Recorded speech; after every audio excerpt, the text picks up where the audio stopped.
Hi, Yarny friends. Welcome back to the channel. My name is Nessa. I'm the owner of Fritter, and I am obsessed with all things fiber arts related.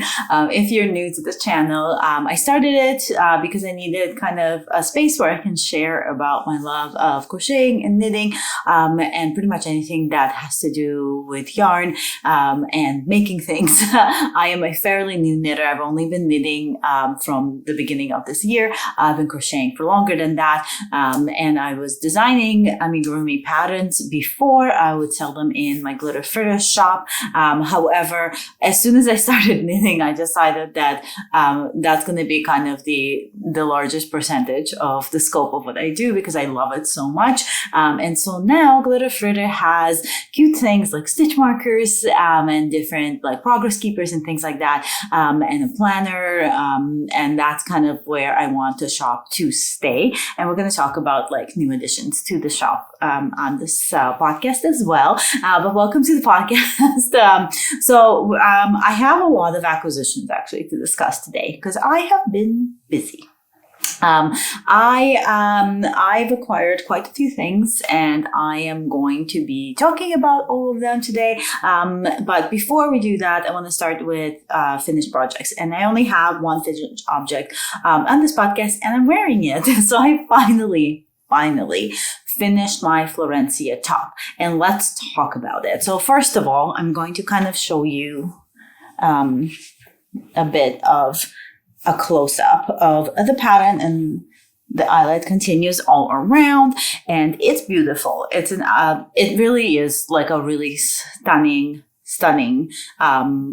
top. It's actually more of a tunic and we'll talk about that in a second, but I was very much impressed with how it looked in the end.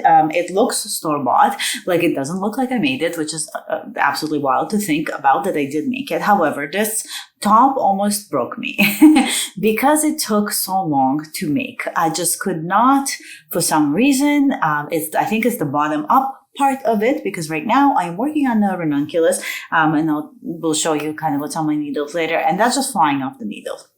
And this one here was not like it did not fly off the needles. I'm just styling it with my Sophie scarf, kind of tied loosely, by the way. And it just took me a very, very long time. And the reason that it took me a very, very long time is I think very much also my own mistake. So first of all, I now know that bottom up is probably not the way that I like to do things. So I was getting like very bored with just this whole section, like, cause it's a lot.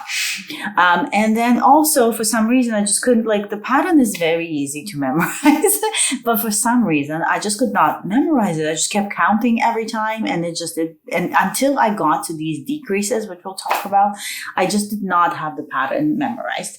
And I got this sweet little mug, by the way, to take coffee sips because I need them. And I don't know why, it wasn't sticking in my head. And the other reason that it took so long is because I grossly miscalculated how much yarn I needed. Because I'm a newbie, it didn't register in my head that I was knitting this with superwash yarn. So I was knitting this with Estelle Merino Superwash Fine. And I did not account for the growth that a superwash yarn was going to make. And so I made the size that I thought I needed and I made it slightly oversized. And what I got was basically a dress after blocking. So this was supposed to be a tight little top. I will say that I am actually really happy that that happened. It was a wonderful thing to have happened, because when it grew at first, I almost cried. And then it was like nearly dry and I looked at it and I was thinking like maybe I could throw it in the dryer and try to shrink it. And then I realized that I don't have like a tunic or a sweater dress type thing that I have made myself. And this is it, like, and it's beautiful and it's so comfy. And I have been living in this thing for like a week and a half now straight. But they have some yarn left over too. And I think honestly, like if I ended up buying more yarn because I thought I was going to run out, because again, I didn't read the pattern properly. And so I thought I was going to have to knit for a lot longer. So I went out and bought more yarn. So it was a whole hectic situation. But the end result is really, really, I'm obsessed with it. I think it's absolutely gorgeous. It's beautiful. I love it. I love the eyelet pattern. I love the length of it. I love that it's now a tunic dress, because I don't think if I was in my head thinking like I'm gonna knit a dress, like it seems so daunting to do that, that I never would have done it. But this way, it was a happy accident. It grew and it became a tunic dress, so that's great.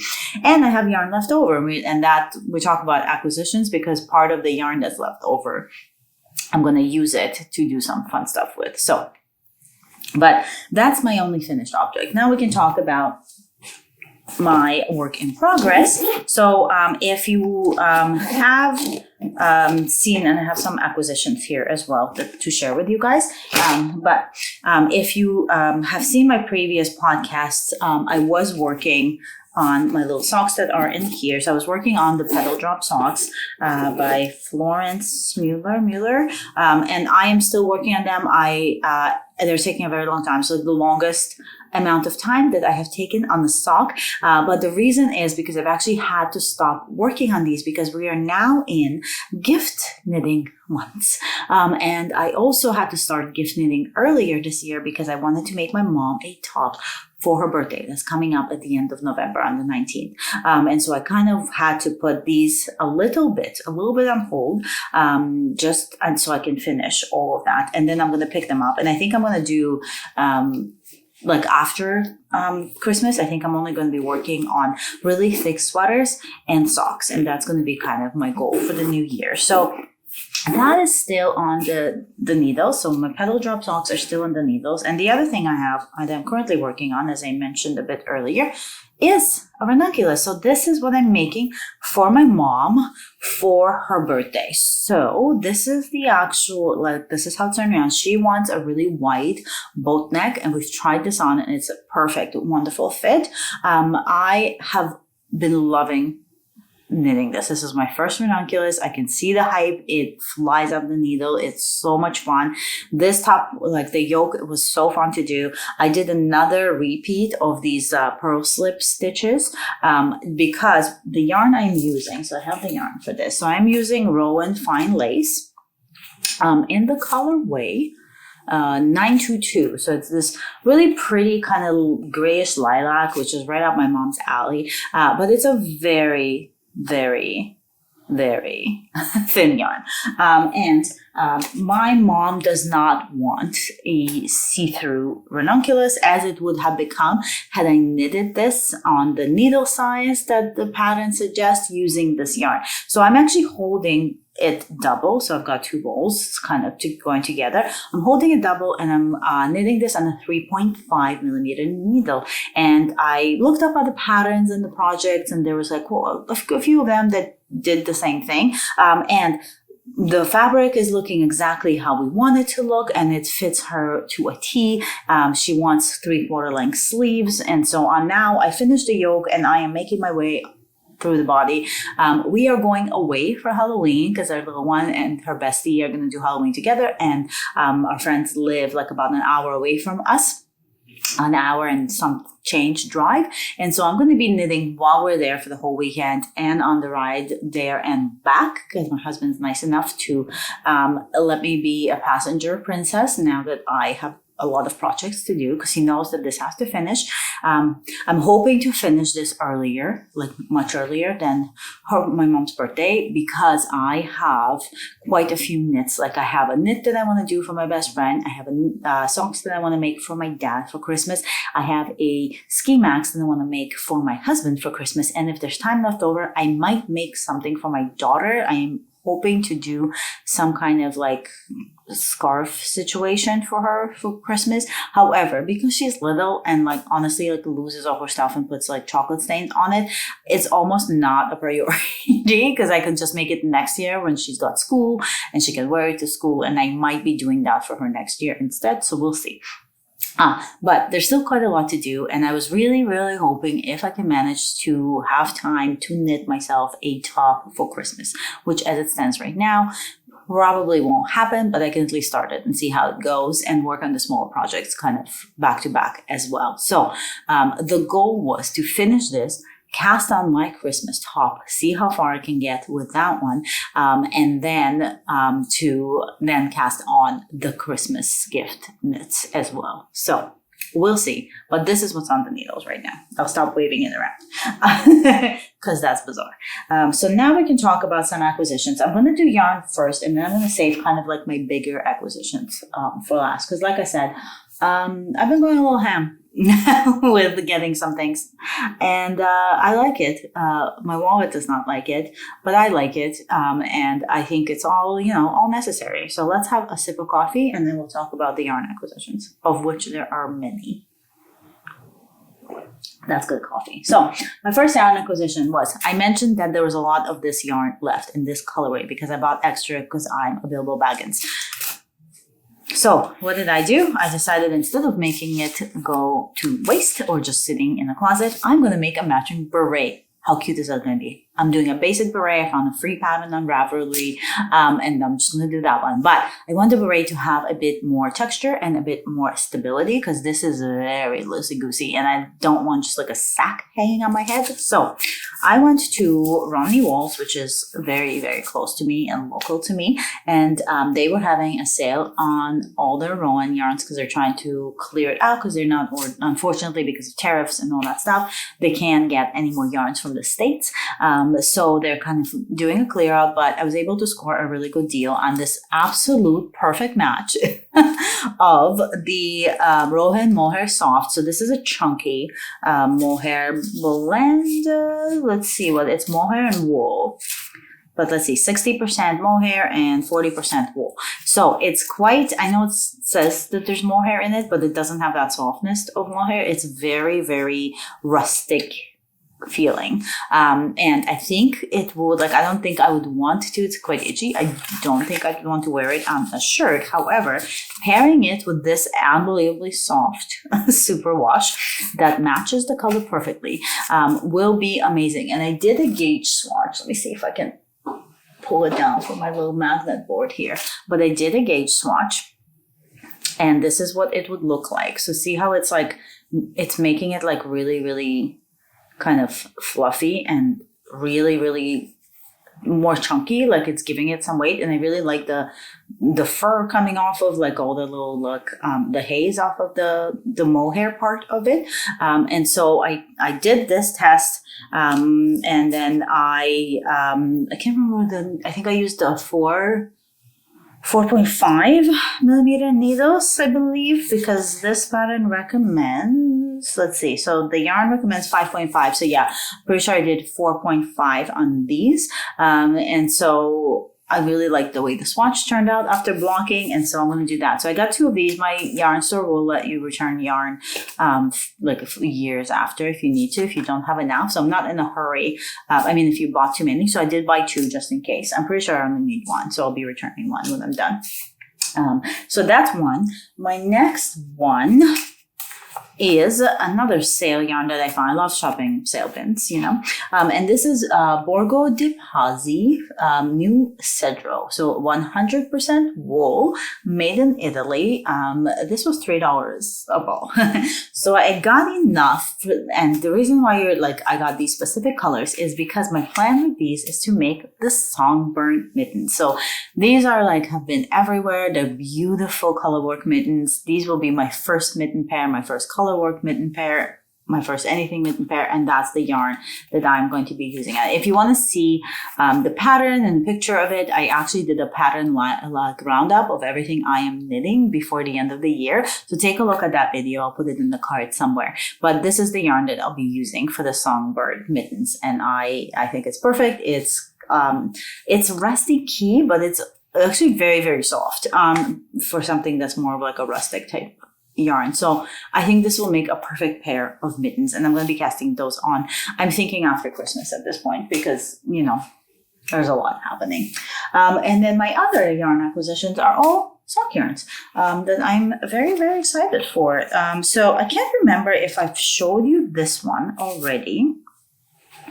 I think I might have, but just in case, let's go through it again because I haven't knit the socks yet. So this is Tosh Merino Light. It's 100% superwash merino. And this is a combo, who is it? So it's Madeline Tosh, but in conjunction with Shibui Knits. and the color is fiddle neck, and it's just this nice like orangey color with some variation. And I think this will make for a fine pair of socks.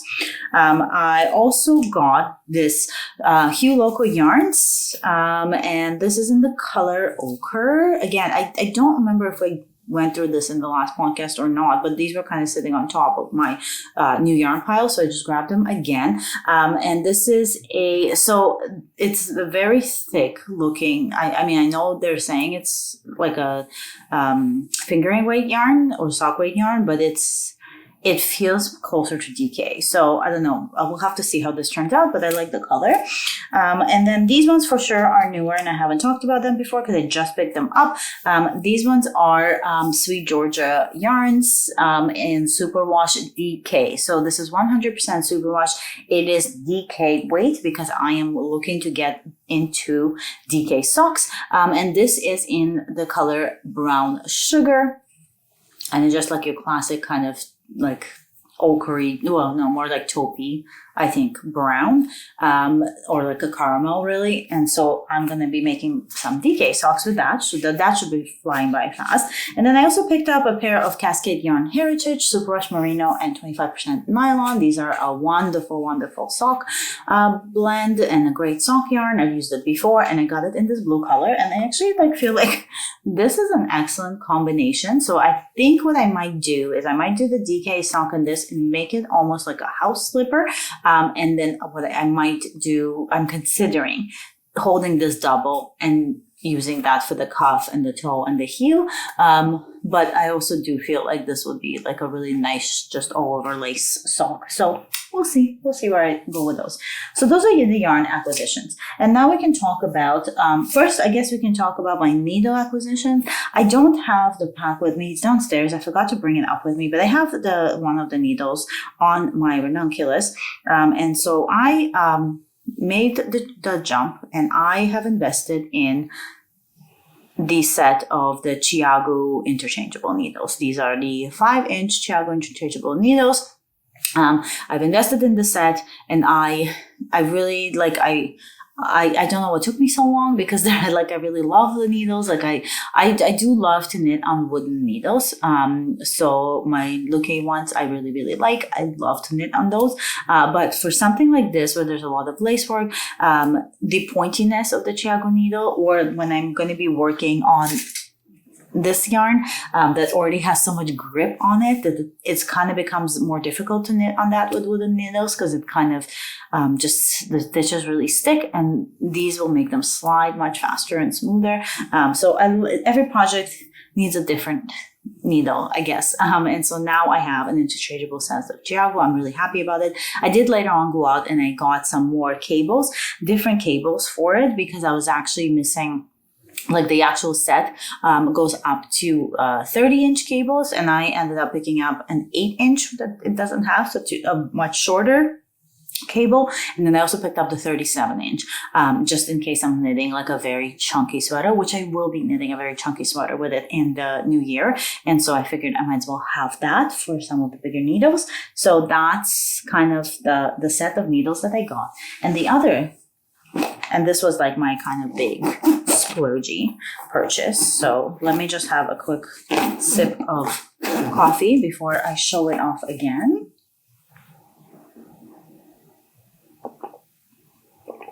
Here we go.